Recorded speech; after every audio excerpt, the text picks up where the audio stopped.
I'm live. Yay.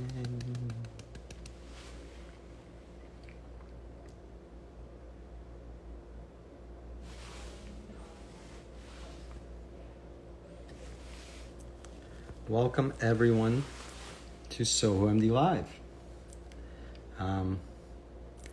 SohoMD Live today will feature Welge and myself at Ratush as we do something for the first time that we've ever done at SohoMD, and that's answer important questions about addicted kids from the perspective of parents.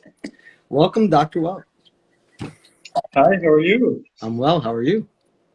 I'm okay. I'm okay. I can't believe we're doing this. This is amazing. I'm excited. I'm excited for this. I wanna start by saying thank you for taking me up on this idea and addressing people, so that we could actually get to some of the important work. Absolutely. Thank you for coming up with this idea. I'm so grateful that we can actually reach out and help people. This is a new way, we have these new options, and finally, we're using it for good. It's amazing. So cool. Thank you. Well, so this is the idea, guys. Dr. Welge and I have many years experience in the field of addiction and psychiatry. And we've recognized that one of the most important parts that's missing in the treatment is a connection between the families of addicts and the treatment providers of those same people. And there's often a lot of questions and a lot of misinformation and a lot of mystery and a lot of fear. And this is an attempt on our part to address those things and give an audience to the questions that people have about this topic, who might be parents, who might be siblings, who might be friends of people who are in this situation, and that want to voice their question, that want to share their concern and see if they could get some clarity on the topic. And we'd like to think that in this format, we could offer some guiding light on the matter. Yeah, absolutely. Yeah, thank you. And I've had some interesting experiences myself. I struggled with addiction myself, and some amazing people helped me through my journey. And I will certainly be drawing on that to help you guys. I ran a dual diagnosis unit, and that is a really comprehensive way where I learned what works, and hopefully we can pass some of those gold nuggets to you guys and help your families. So please, feel free to join us every week, and we'll be pooling resources to help you guys. So we're hoping to start the show by answering any questions from a live participant first. So if there's anyone that's actually participating right now with us live and wants to ask a question and doesn't mind coming on, joining us and asking us, please feel free and try to join in the conversation, and we'll let you in and you'll be able to talk to us live. If not, we probably have some questions that people have emailed or messaged us in, and we could Yeah. address those. Do we have those? Did you collect some of those? Yes, yep, I have them right here. Yep, absolutely. So Anything, we have some questions that people anything that really resonated with your experiences at work in the addiction facility that you worked at?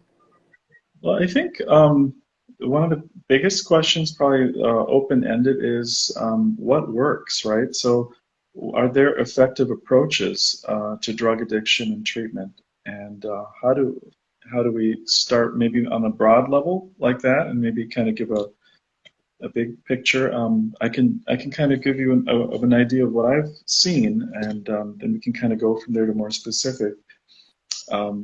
So when I ran a dual diagnosis, what does dual diagnosis mean? It means chemical dependency and also mental health, and it's very hard to separate the two, right? So it's very hard to say that you can separate mental health from the chemical dependency problem. Oftentimes people are self-medicating, so they are taking alcohol or opiates to deal with their anxiety, or they're taking marijuana to treat their ADHD and their anxiety, or they're taking opioids to treat their anxiety, or they're taking cocaine to treat their ADHD, or they want to have a manic high again with cocaine. So there's a lot of different reasons, right?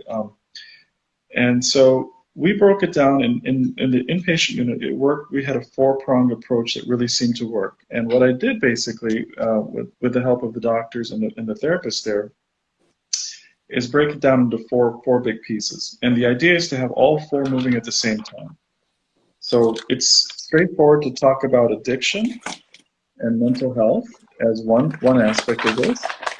And let me, second, Dr. Welge, it seems like the first thing is to clarify to people that none of this is simple and that there's layers to this and layers of complexity. Well, we have someone that joined. Hi, I'm Dr. Ratush. It's Dr. Welge. Did you want to ask us a direct question about this stuff? Hi, hello? okay. I don't, maybe. Is that me? I'm not, Yeah. yeah, you're on. Yeah. Hey, how are you, doctors? We're good. I didn't know you guys were talking to me, but thank you for having this. This is amazing. I think this is a great project, and I'm so happy to hear this context, so I could get more knowledgeable of this. Great. I brought you on. I thought you had an actual question. Was there something you want to ask? No. I just wanted to participate. Actually, it's the first time I'm in a live conference like this through Instagram. So I was just trying to be part of the live conference. What attracted you to the conversation? I'm a psychiatric nurse practitioner student at Hunter College. Oh, that's amazing. And I follow SohoMD, and hopefully one day be part of your team. Oh, that's great to hear. Well, I'm glad you joined. Like, this is actually one of the reasons why Dr. Welge and I got so excited to do this together, is because we both recognized then when we're actually actively treating people that when you don't have family participation, you really drop the ball on important parts of interventions that are just missed. And so a lot of times parents and other family members are apprehensive of being part of treatment. And this is an opportunity for them to, I guess, like baby step themselves a little bit closer. There's a lot of information that's missing. There's a lot of resentment that they harbor against a potential member in the family, and that keeps them away from being supportive in a manner that they might want to be otherwise. And so that's the idea for this. But I'm really happy you joined. I'm going to click you off so that we have opportunities to add people on if they actually do have specific questions. But thank you, and look forward to seeing you later at SohoMD. All right, thank you. Exactly. You're welcome. Yeah. So where were we at? I kind of you were going to get into the complexities of breaking it down, but I guess what I really wanted, fire off the first question. Let's see what we have. Okay. The first question is, how do I approach someone with drug addiction? As a parent? I guess that's the question. So I guess I could start by, children, you have to think about a couple things. You kind of have to make sure you're not judging the child. That's very important. You have to be non-judgmental. It's really important, because if you start off being mean and angry and making the child feel bad about where they just messed up, you're already going to push that child away. It's really hard to imagine what children are going through these days compared to what we went through. We had it much easier. We didn't have all this technology. We didn't get bombarded with information. We didn't have a lot of the pressures, right? We didn't have a pandemic that a lot of children went through, and the isolation that comes from that. So my best guess is try to, take your white coat off if you're a doctor. Just sit down with your child and just talk to them and just say, hey, what's going on? I know you're struggling, but I'm just here for you. It's the most important thing, is just to be there, be non-judgmental, get right with your child, and just be there with them. Tell them. I'm going to challenge you a little bit, Dr. Welge. So I love what you're saying about being there. I'm not so convinced about, hey, let's sit down and let me ask you a bunch of questions because I think you now have a problem. So now I'm going to show you how much I care. I don't know if that's exactly, I love the idea of being there, but that actually means being there. That actually means spending a bunch of time with them when you're not maybe enjoying it because you don't enjoy the same things they enjoy. It might mean talking about their significant others with them and choking back all the criticisms that you have. And actually instead being present, reflective, supportive, be able to participate with them where they are. And then at some point, they might actually entertain an entryway for this conversation. You know, a lot of my friends party way harder than me. Remember when you were mad at me because you busted me with a joint? My friends go way harder, right? Like that's what a kid might say to a parent, right? So it's like, well, you better not, or else I'm gonna like get. That could be a potential response, which we would probably say nay, right? But alternatively, if someone were to say, yeah, what the hell are they up to? Yeah. They do drugs like that? They're so smart, right? Right? That engages, and now you're non-judgmentally learning about their life. You're learning about the friends and all the drugs that their friends do, all the bad decisions their friends make, and your ability to tolerate that is what will give them enough confidence to share their own vulnerabilities about what they might be doing, because I think we all want, we're designed to want our parents' approval. I think by nature, nurture together. It's almost like what was it? Piaget said it. You want to ask me about nature and nurture? Did you quote this? That was your quote. I'm quoting you, quoting Piaget. Oh, someone else said that. He said, "You ask me about nature versus nurture. I'll ask you what's more important, the x-axis or the y-axis." And it doesn't really matter when we're talking about an actual human being at this point. And so, yeah, bringing up, I think you have a problem, right, is I guess what we're really addressing. If a parent recognizes that their kid has a problem or someone noticed and now they're telling them, and how do you get into that? I really think that's a great opportunity to recalibrate the whole approach. Because there's a good chance the whole relationship hasn't been one of openness and honesty, right? Yeah. And when you go in on an inquisitive at that point, you're not likely to get cooperation. Yeah, I mean, I think that's a very fair point. I think the way you engage, is just whatever works. But I think that's a great approach. Like, what are you guys really? You guys are into that? What are you guys doing at home? I mean, what are they doing? What kind of drugs are they doing? And then you're starting to get part of their lives. But this is the main thing that I guess I was trying to say is that the child is feeling, maybe they're screwed up. They're afraid that you're going to judge them. They're afraid that you're going to beat them. They're afraid that you're going to put them, they're going to have punishment. But the thing that helped me in one of my darkest times was someone coming in there and saying, you know what, no matter how bad you've screwed up, no matter how bad things get, you're always going to be able to talk to me. I'm always going to be here. We're going to work through everything. Because a lot of times the children are really, really alone. And in this day and age, it's really hard. People are working their butts off just to make ends meet. With inflation, they're barely having enough food to put on the table. Parents are working 2 jobs. The child is left at home alone. In COVID, they're even more lonely. They don't have their social spheres. They don't have their sense of family. They don't have their sense of spiritual or church involved as much in their lives. They don't have that sense of community, which is what we need, right? So a lot of times in the darkness where the child is at, they're not getting a lot of light.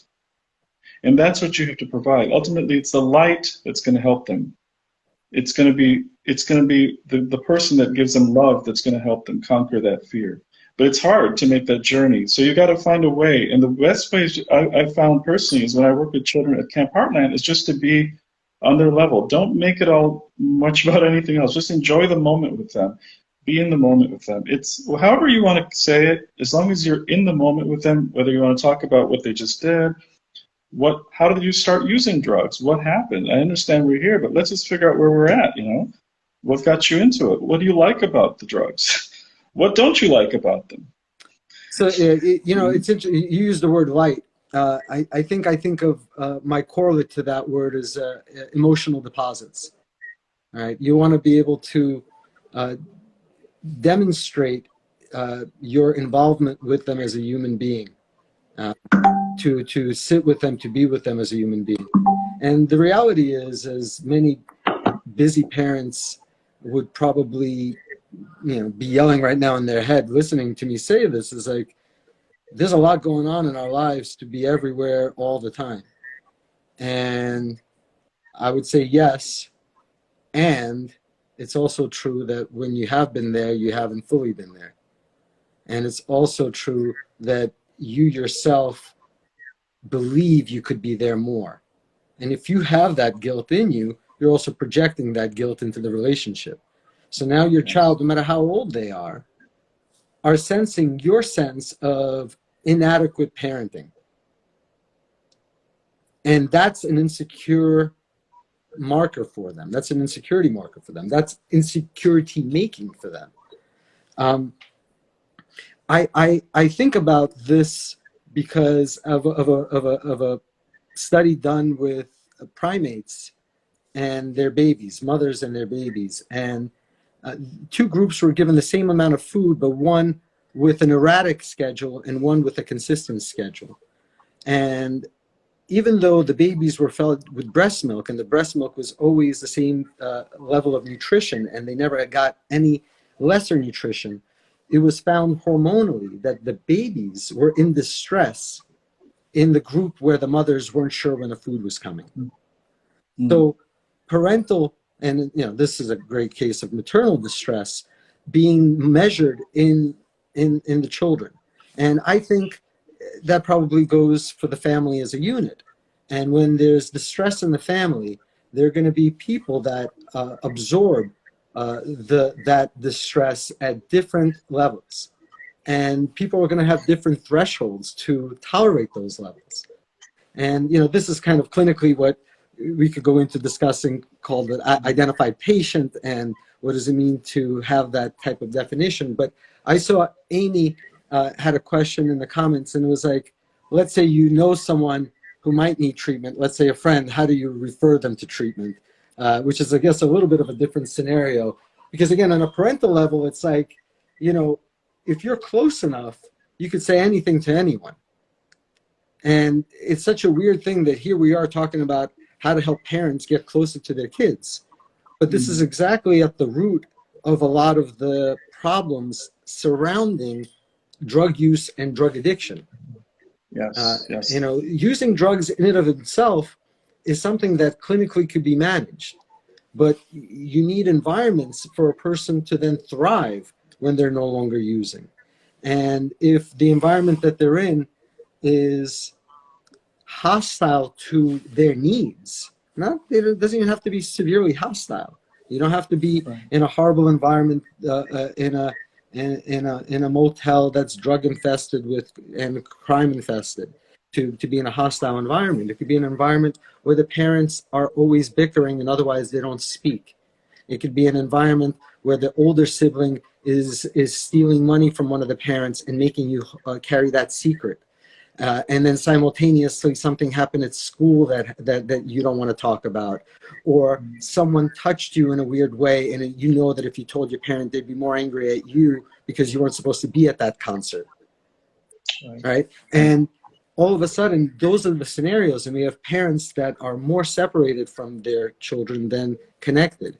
And that's why a lot of what we're going to talk about, probably as we get real parents talking about their real situations, is actually addressing the relationships and not necessarily the drugs.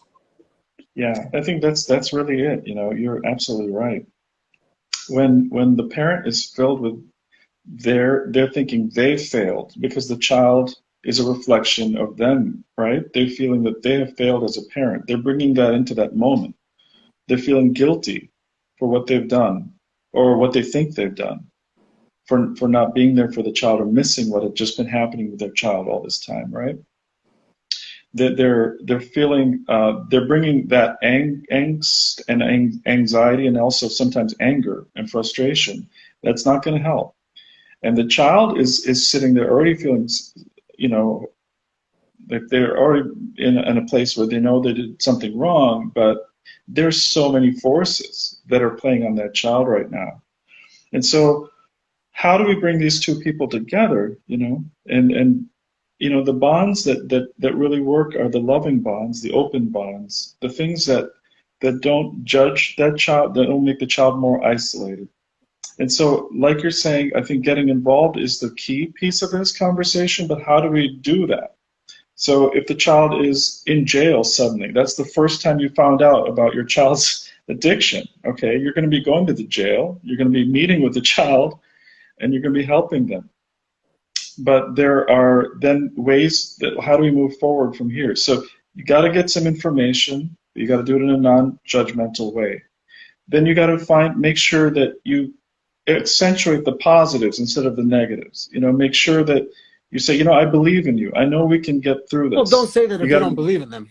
You know, well, if you don't believe in them, you don't. Yeah, if you don't believe in them, you don't. But if you, I mean, you got to somehow find a way to bring them closer to you. But you know, when you're working with kids are so honest. They'll just tell you everything that's going on. That's why I kind of pointed that out. Like, I think trying to be your honest self. You know, if you've been kind of dropping the ball on some level as a parent in some capacity, now is not the time to pretend you don't drop the ball as a parent. Now is the time to acknowledge that. Not like, oh my God, it's all my fault. You know, like, no, don't take all the credit for the drug problem either, but to acknowledge that, you know, you might have played some role and that you're open to figuring that out. All right. Exactly.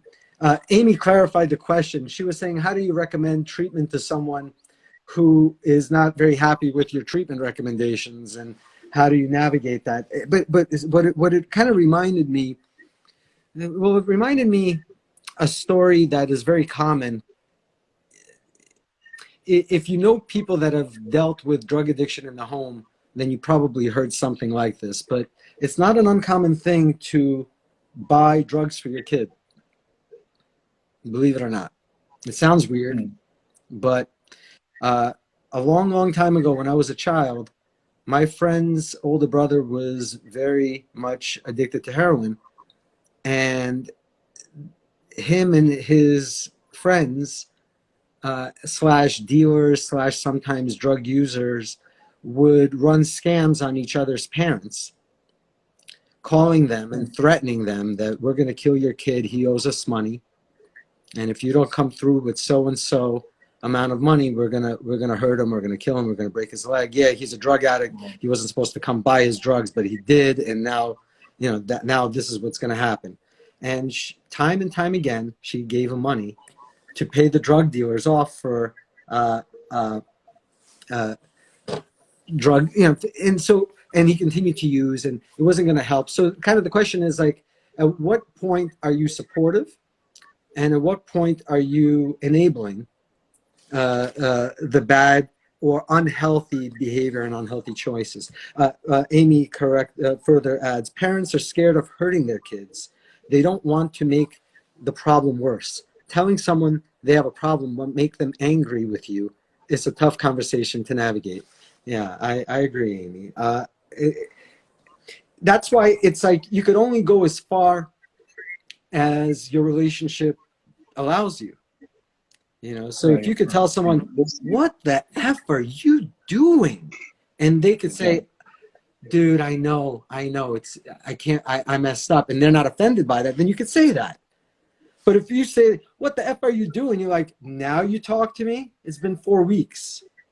Then you're not in no position to say that.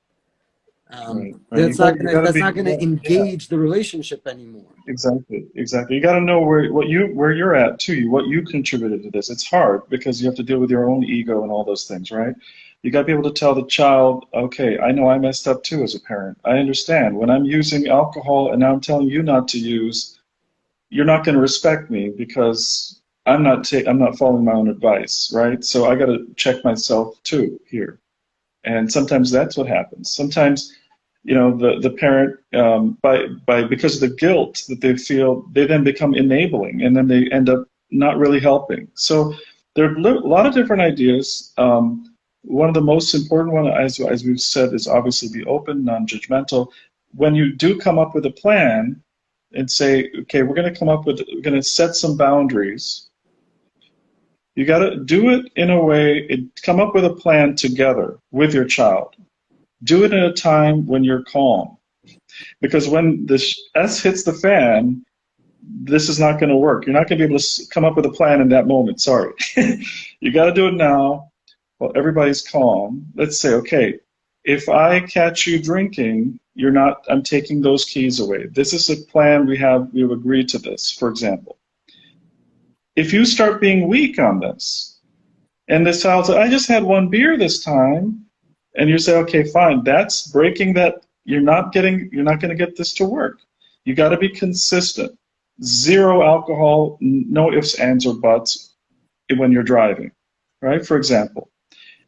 Or, you That's a say, great okay. example, Dr. Welch. Because a lot of families have done this successfully across the country. Like, there's a lot of families that will say, look, I can't say I'm a perfect parent, but my 15-year-old drinks at parties, but I know this because I'm always the one to pick her up. She doesn't get to drive. She doesn't drink other people's alcohol. She brings her own. She carries her own cooler, so she knows what's in it. We had too many fights about this. All her friends are drinking. She's drinking. We're a drinking family. This is where it's at. So in my mind, I always thought like, wow, like, whether or not that's the best option, not the best option, it's certainly a harm reduction option, right?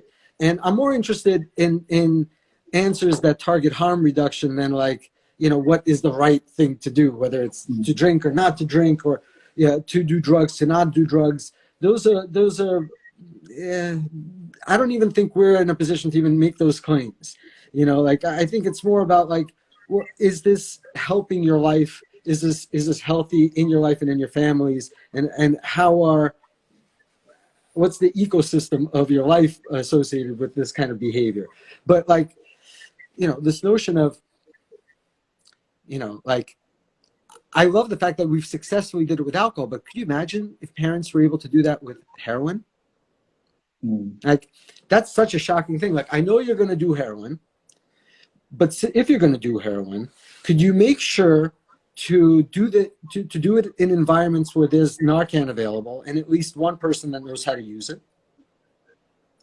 Can you carry this Narcan with you and make sure all your friends that are going to be using with you are know how to use this? Know that if you Narcan or need me, that I will come and get you, right? I know families that have been involved in those relationships with their kids. And, while on one hand, it's like, wow, that's so out there. On the other hand, how different is it than I know you're going to be drinking and you're underage and you probably shouldn't, but I know you will. So drink your own bottle of vodka and call us to pick you up when you're ready, right? We're okay with the harm reduction in that story. But we have a problem as a society and as people and as parents with the harm reduction associated with other substances that are not worse than alcohol. I don't think heroin is worse of a problem for my child than alcohol. Like, I can't say it's like, wow, I really hope my kid, if he's going to have a drug problem, I hope it's alcohol and not heroin. I can't say that at all. At all. I don't want to say the reverse because that's crass to say that too, but I just know that there's a hierarchy to the health consequences, and alcohol is atop the list as far as I'm concerned. So, yeah, it's always a thought to me about how there's an inequality to the harm reduction strategies we're willing to implement for some substances, but not others.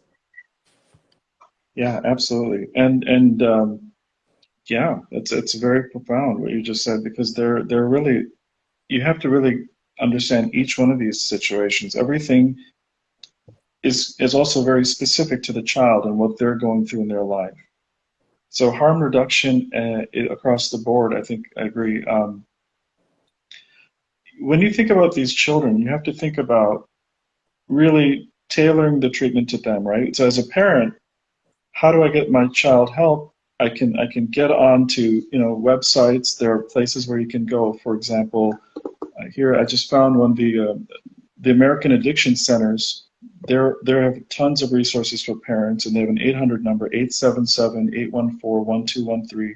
It's 24/7. I think it's a shady organization, though. Oh, really? Okay. Well, I'm just saying, look online. There are lots of there's a lot of resources for the first parts of so education, but like Amy yeah, was alluding to, but like the fear that parents have that their kids might go out and use, the kids might die, right? yeah, They're worried about the worst. So how do you engage and stay supportive while being terrified that your child's behavior could very abruptly end their life, right? That's why what I just said seems such an odd thing to say, because we don't think of that way about alcohol, even though a lot of kids die drinking and driving, right? And we don't think of it still that way. But we know about the ODs associated with heroin and combination concoctions, and those terrify us. And they are yeah, terrifying. I'm not saying they're not, but I think this harm reduction strategies that right now parents could implement to reduce right. the likelihood of the worst case scenario. It doesn't mean your kid stops using the drugs. It just means they're not going to die this week. And that's a big deal. And I think there's everything that's so much pressure yeah. on abstinence or full recovery that I think that's really misappropriated energy. I think we're really in the ball game of harm reduction all the time. Yeah, you got to meet where the child is at. You can't those Larry-Fari ideas is there's going to go in one ear and out the other. You got to meet where the child is at. So you got to get them down in the trenches with them. You got to know this stuff. One of the things, like for example, the idea of even bringing Narcan to your child, you got to know what Narcan is. You got to educate yourself. You got to figure out what is it. That's why I was hoping. Like, let's say if I was a parent and I came on and was like, "Hey, Dr. Welge, what the hell should I do? My kid lives at home. I just found out that him and all his friends have been using what they thought was OxyContin, but it's been fentanyl. They've been snorting it. I don't think he's ever injected anything, but he's at home. He has a part-time job. How can I be safe, right? Like what? And that's when it's like, okay, well, do you know what Narcan is? No, what the hell is Narcan? Well, this is what Narcan is, and you might want to get some just in case this is longer of a haul than you want it to be. And then you can start this conversation. Do you know what he's using? Do you know what that drug is? Do you know how people use it? Do you know its dangers?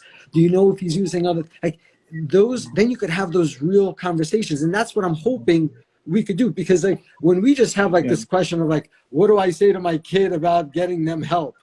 Help for what? What's your kid doing? How's your kid doing it? Who's your kid? Who are you? Like as soon as someone has a specific real life question, we could give them real life solutions. And then people that are participating in the listening of the program could extrapolate what's valuable to them. But to try to like give a narrative of what to do, there's no what to do here. There's what to do is if there's an actual specific question. Exactly.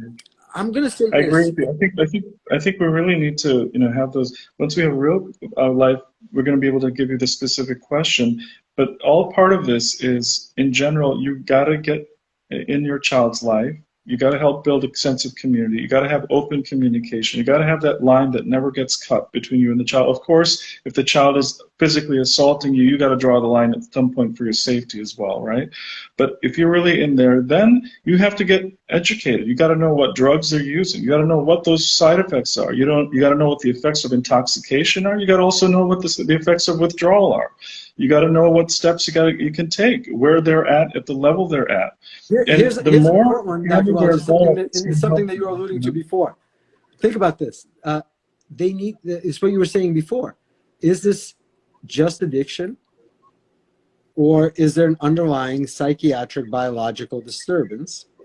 Yes. And the substance use is the treatment, right? It's the self-medication, because you alluded to self-medication before. And the reason I say that parents need to kind of come to terms with that idea and that thought is because you have to come to terms with your own family history, right? So oftentimes, the parents of people I've seen clinically deny the psychiatric histories that they themselves have. And they deny Yes. their own self-medicating as a part of it. And so, for example, if you have a cousin or a sibling yourself who's bipolar and your kid is exhibiting hypomanic symptoms in the setting of stimulant use, well, it could just be the stimulant use, but it Mm-hmm. certainly could be a marriage of the two exacerbating one another. And that could be a very dangerous cycle for a young person. And Yes. acknowledging your own history and your own psychiatric history, and then recognizing that if that's your biological child, that you've imparted them with that biology and they will share that, and that's going to impact their relationship to substances before they've ever used them, and certainly once they've used them. Once someone has used, Dr. Welch, you know this, once someone has used substances as self-medication, it's like it's in their brain that this is this thing that I could go to when I have these symptoms, right? Yes. Yes. I would like to, I think you brought some great points. I just want to add to that. You may discover your child's mental illness for the first time when you're actually working on their substance use. You may not have even realized that they actually had a mental illness until you got down in the trenches and realized what they were self-medicating for. And some of the first psychotic breaks, maybe somebody who has a bipolar disorder, somebody who has schizophrenia, somebody who has schizoaffective, major depression with psychotic features. It could be substance-induced psychosis. It could be a borderline personality that has a transient stress-induced psychotic event that completely subsides when the stress goes away. All these sound like words, but if it is a true psychotic illness, the person's brain is even more sensitized to dopamine. Like I was trying to say, dopamine is what causes addiction, right? Dopamine is our reward signal in the brain.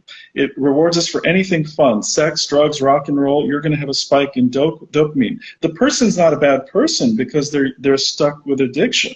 They're in people with substance abuse, they get more dopamine than the average person. So they did these studies with rats in a cage. On one end, they have their favorite food they always go for. On the other end, they have cocaine, and the rat keep going for the cocaine until it dies. Now, the rat's not trying to die, but the reward it gets, the pleasure, the high it gets from cocaine is strong enough that it even masks its survival instinct, right? So the child has to be ultimately educated that, you know what, this is how you're wired. I'm not going to be able to change your pancreas. I'm not going to be able to change your liver. I'm not going to be able to change your nucleus accumbens. But whenever you play with drugs, your dopamine is going to go up, and you're going to want to go back to it. Stronger than it's not going to be able to be something. We just have to respect it now. Right? So like if you watch that movie Jurassic Park, that old man that created that island, he played with it. Those dinosaurs, they didn't respect the power, and then he got burned, right? So if you don't respect the dinosaur within you, you're going to get burned. What we have to do is not judge you for this, because you didn't choose to have this genetic load. You didn't choose to have the wiring, but we need to understand what we're dealing with, and then we need to make healthy choices. And we need to respect that chemistry, because you play with it, you're going to get burned. So this is an important part of the education here. Dopamine is very important to understand. It's in a lot of different ways. We're going to be, but the child that has a genetic load is almost double, right? So a child ages 12 to 18 is going to have maybe 25% of kids have tried some drug. But those that have a genetic load, 50% of them will have tried it and will have a much stronger, much easier time to increase their tolerance. They're going to get much more addicted much more quickly than most people. And so you have to understand that there is a certain play of that genetic load. But here's another big point that you just made, is the stigma. the stigma around addiction, the sense of failure you feel as a parent, the sense of guilt you feel, but also you don't want to let people know your kid is dealing with drugs because then they're going to say, hey, you're a bad parent, right? But at the same time, there's another stigma against mental illness. Now you're fighting two different stigmas. It's tough. And we got to make sure you realize that there's help out there. Everybody at every level can get help. If you're the guy that's using heroin every day, maybe all you need right in the beginning is just to get a clean needle every day and maybe some education on where you can get help when you get that needle. Just so you don't share that needle and give HIV and hepatitis to yourself or to others, right? So that's maybe where we have to start with that person. But at every stage, you know, there's a whole pathway to recovery. In opioid, you can go from that to methadone to Suboxone to naltrexone, and then ultimately on your path to wellness. Here's a dark but there's question. A whole, Sorry, I'm going to interrupt you from time to time because otherwise I'm going to forget the questions I have for you. Here's a dark question. Let's say I'm a parent and I say, I want to protect my kids. There's actually a question from Brit.np. Is there a link between ADD and addiction? So you're going to answer that question in a minute because I just want to get this question out, and then you'll answer my question after that. So let's say I'm a parent and I'm like, hey, I want to protect my kid from drugs. How do I know which one of their friends is predisposed to addiction? And so that way I know to keep my kid away from them. So it's a dark question, right? It's a little bit like from a different angle, but I thought of it because as you were describing the preload that kids have because of the historic nature of biology and genetics, I was also thinking about the environment and the ACEs that a teen might have by the time they start using drugs. And ACEs, for those that don't know the term, stands for, do you remember? It's basically a screen, ACES. I always forget what the ACE stands for. I always forget too. Bad events in childhood. So it's like, but I always forget adverse childhood events. Yeah, that's what it is. Adverse childhood events. So adverse childhood events are not as strong as PTSD symptoms, so to speak, but there are things that happen in a child's life that are very disturbing and measurably so, such that when they're older, their propensity for a lot of biological illness as well as psychological illness, and specifically addiction, is profound correlations. So I started thinking, as you were talking about biological loading, about environmental loading, and that's where that dark question came from, because the truth is we do know what those things are. You know, we do know that kids that come from homes where there's violence and drugs and aggressive stuff and divorce and trauma and death and all increase their ACE scores, right? There's 10 ACE questions, and if a child hits those, you know that that kid is at higher risk. So it's true for your own children, but it's also true for other children. And, you know, like sometimes this happens a lot in teens, you know. Let's say I don't have a teen, but oftentimes, you know, they want to explore intimacy and they get into boyfriend or, you know, intimate relationships with one another without any gender specificities, right? And as they get into these relationships, you meet this other person and you're like, oh, wow, this person might have some problems in the near future. And if my kid is emotionally involved with them, they're going to have to share in those problems. And I really want to keep my kid away from those. If I could, you could actually make those distinctions by learning about ACEs. You could actually make those distinctions. So I'm trying to entice, you know, because right now we have, Dr. Welge, I don't know if you know, because I have a thing that tells me this, I think 46 active viewers right now. Oh, wow. And that's amazing. It's great, but I imagine that the majority of them are part of our SohoMD family and may not actually have questions themselves about their own children's struggles. And if they do, they certainly may not want to address it with us in this kind of programming, but I know that they all have someone that they know that does have this problem with their children.